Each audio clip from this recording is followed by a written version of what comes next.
Здравствуйте, уважаемые друзья! Тема сегодняшней лекции посвящена достаточно обсуждаемой, дискуссионной в обществе проблеме диалектов осетинского языка.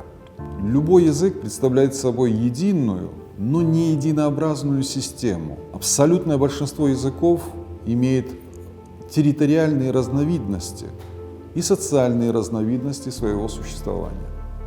Они называются диалектами. Более мелкие, более географически ограниченные по своему использованию формы языка называются говорами этого языка.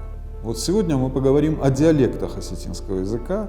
И первым исследователем, указавшим на наличие диалекта в осетинском языке, был академик Юлиус Клапрот, выделивший в начале XIX века иронский и дигорский виды осетинской речи. Более полная диалектологическая картина была представлена в осетинской грамматике 1844 года Андрея Михайловича Шогрена. Первым исследователем, указавшим на наличие диалектов в осетинском языке, был академик Юлиус фон Клапрот, выделивший в начале XIX века иронский и дигорский виды осетинской речи. Более полная диалектологическая картина была представлена в осетинской грамматике 1844 года Андрея Шогрена, где наряду с двумя диалектами тагаурским, как Шогрен называл иронский, и дигорским, было выделено также южно-осетинское подречие, как выражался Шогрен, иронского диалекта. Во второй половине XIX века Всеволод Миллер первоначально в осетинском языке выделял три диалекта: иронский, то есть восточно-осетинский, дигорский, западно-осетинский, и южный.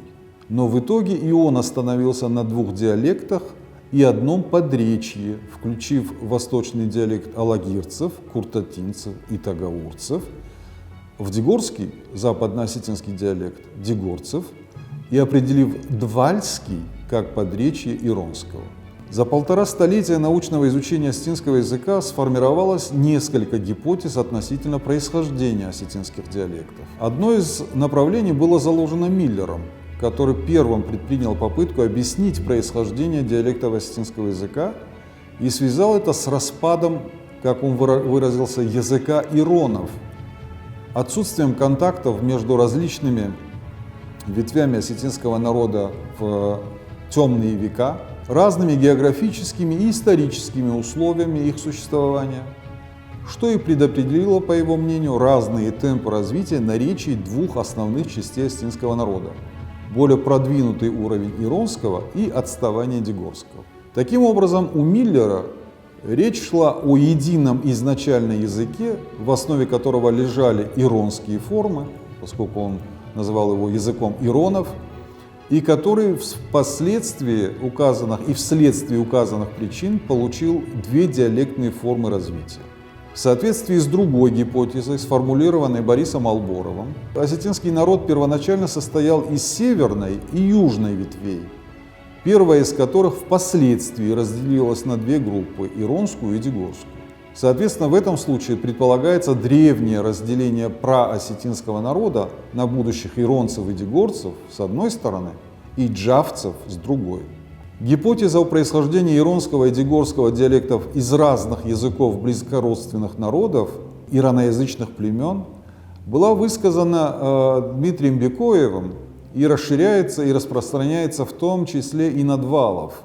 Как писал Бекоев, аланы, осетины ко времени их появления на Северном Кавказе внутри себя делились на отдельные племена иронов, дигорцев и двалов, представлявших, по-видимому, диалекты и говоры алано-осетинского языка. Соответственно, как считал Бекоев, осетинский народ на Северный Кавказ принес с собой иронский диалект, дигорский диалект и двальский, чокающий, шокающий говор иронского диалекта. Судя по историческим сведениям об их географическом расположении и современному их состоянию, на иронском диалекте, по мнению Бекоева, могли говорить аланы, нынешние иронцы, на дигорском сираки, современные дигорцы, и на двальском чокающе-шокающем говоре аорсы, нынешние двалы, кударцы, джавцы, корнисцы, ортевцы и так далее. Идею докавказской диалектной расчлененности предков осетинского народа поддерживает и Юрий Дзицойте, но предлагает другую последовательность их прихода на Кавказ. По его мнению, первыми сюда пришли носители староджавского наречия, а затем предки иронцев и дегорцев. В своей трактовке диалектной системы осетинского языка Дзицойте джавскому отводит особое место среди диалектов и говоров осетинского языка. В соответствии с его концепцией, джавское наречие должно рассматриваться как третий диалект осетинского языка, причем наиболее архаичный, судя по сохранившемуся еще вплоть до XIX века древнеиранскому чокающему характеру речи.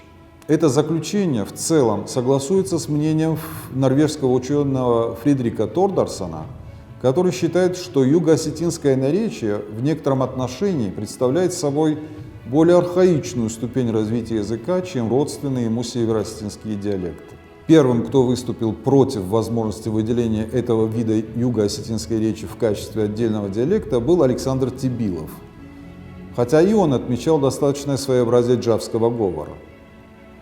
Василий Иванович Абаев, на определенном этапе также применявший к джавскому термин «диалект», впоследствии пришел к заключению, что по всем основным фонетическим, морфологическим и лексическим признакам джавский говор смыкается с иронским диалектом и противостоит дегорскому диалекту.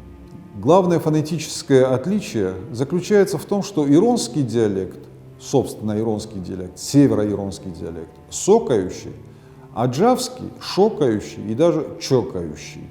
В системе спряжения Василий Иванович Абаев считал, что отличие незначительно. По его мнению, в синтаксисе также нет ничего заслуживающего внимания.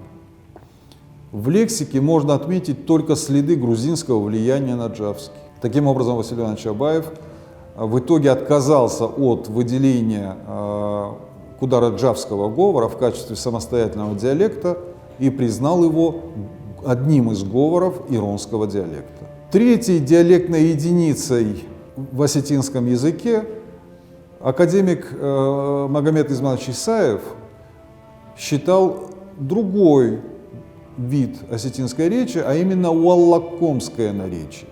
Однако позднее и он отказался от этой идеи и принял бинарность диалектной системы осетинского языка. То есть пришел к выводу о том, что в осетинском языке все-таки только два диалекта – иронский и дегорский. Очень важно ответить на вопрос об истоках, о причинах диалектного разделения осетинского языка. Василий Иванович Абаев видел в древних причинах, в древнеиранских корнях осетинского языка современное диалектное разделение нашего языка. Дегорский диалект по ряду фонетических и морфологических признаков представляет, по мнению Абаева, предшествующую ступень развития иронского диалекта. А оба диалекта представляют как бы исторические ступени развития одного языка.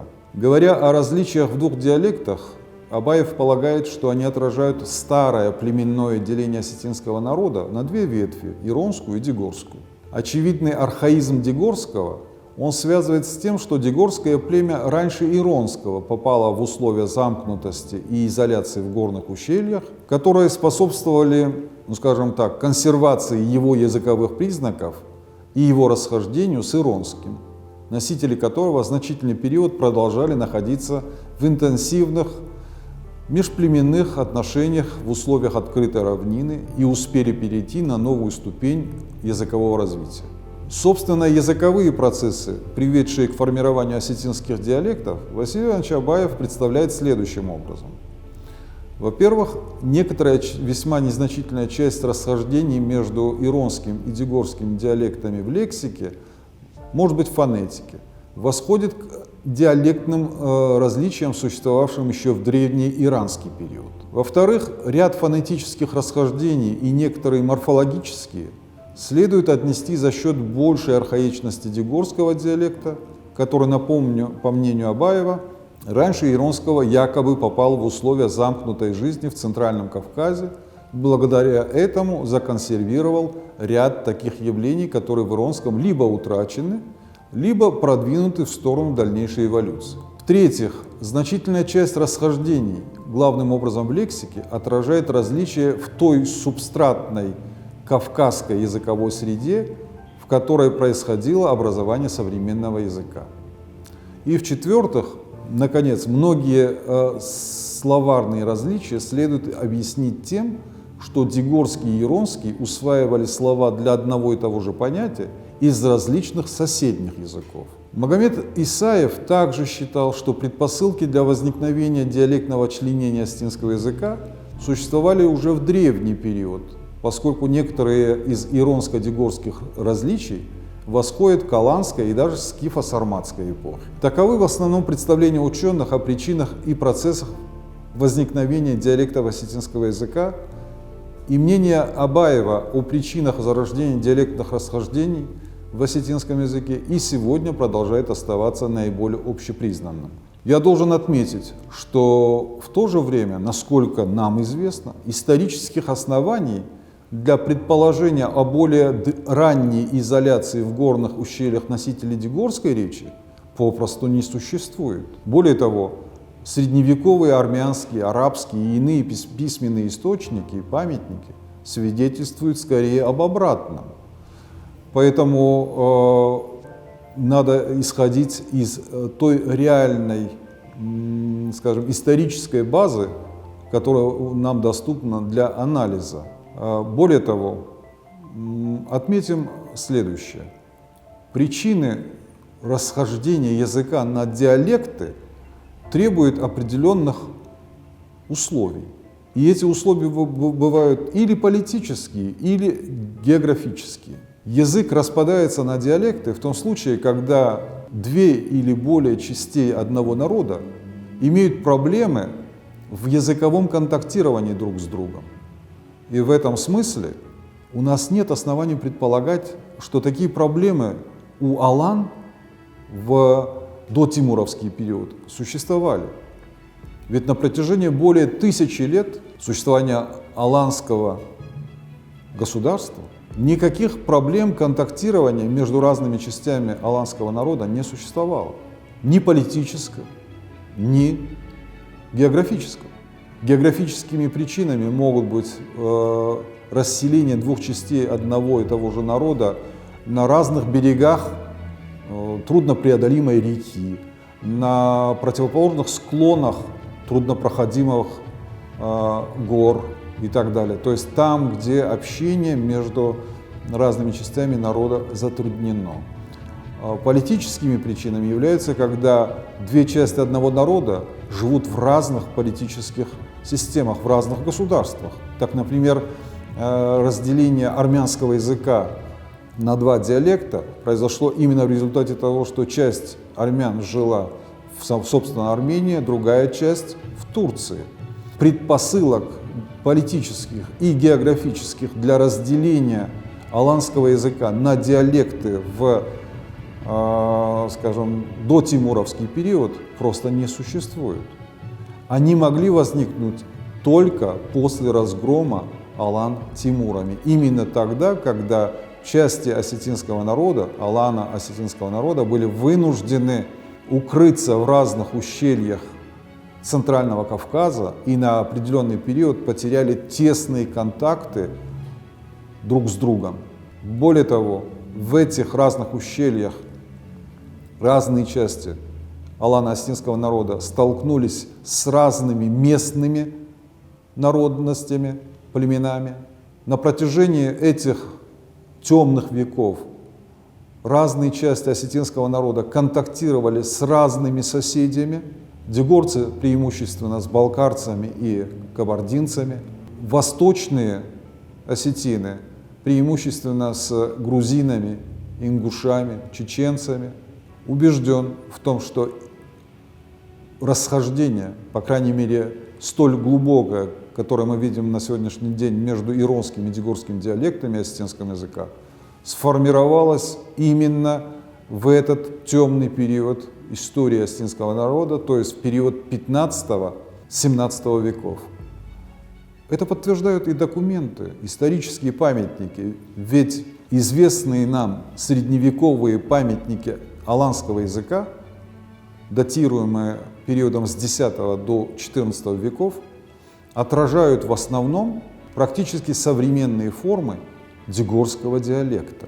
Первый текст или первый словарь, который показывает уже формы иронского диалекта, нам доступен только начиная с 17 века, то есть словник Дрешера.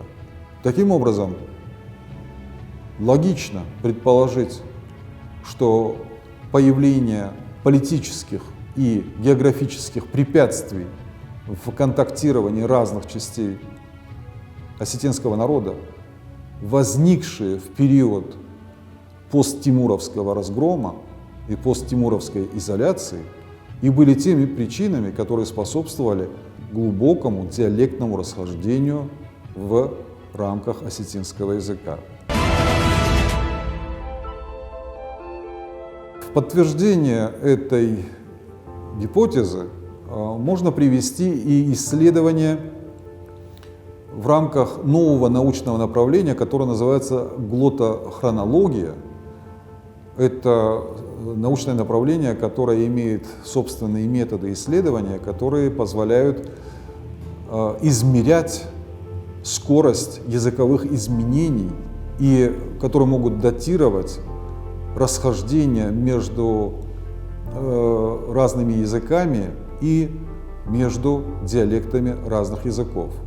Так вот, последние исследования индоевропейских языков с точки зрения глоттохронологии, проведенные международной исследовательской группой с центром в Австралии, опубликованные в известном американском журнале, показывают также, что методы глоттохронологии позволяют датировать расхождение между иронским и дюгорским диалектами на глубине 300-400 лет от сегодняшнего дня. В чем же заключаются эти расхождения между иронским и дюгорским диалектами? Расхождения между иронским и дюгорским диалектами выявляются в различной степени на всех уровнях языковой структуры. В частности, в области фонетики отмечаются дифференцирующие явления в области и гласных, и согласных. В области морфологии дюгорский диалект отличается наличием более архаичных форм. В лексике расхождения обусловлены двумя причинами: разной степенью сохранности в диалектах исконного иранского лексического фонда и влиянием разных, хотя типологически близких, кавказских субстратных языков. В целом, схождения между иронским и дюгорским диалектами идут преимущественно по линии иранской лексики, а расхождения по линии неиранской. Число радикальных формальных расхождений между иронской и дюгорской лексикой, по наблюдениям Абаева, составляет 1202 единицы. Еще 140 слов при единстве или близости формы различаются по значению.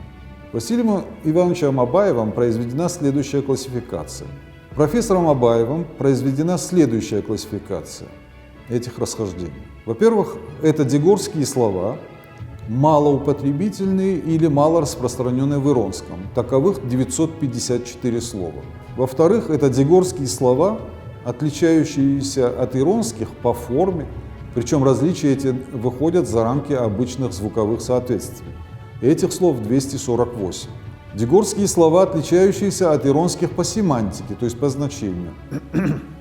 Таковых 140. При этом выделяется три вида формальных расхождений. Первое.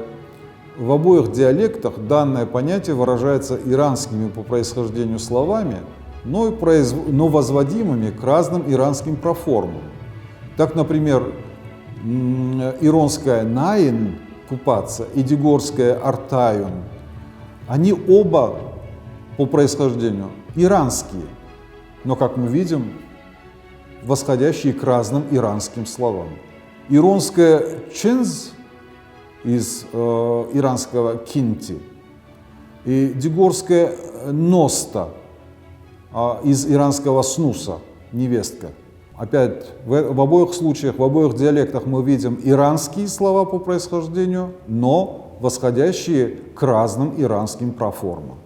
Также различаются иронское «жонен» — «знать» и дюгорское «фасмарун», То есть знать, когда речь идет о человеке, знать кого-то. Опять же, оба слова эти по происхождению иранские, но восходящие к разным иранским основам.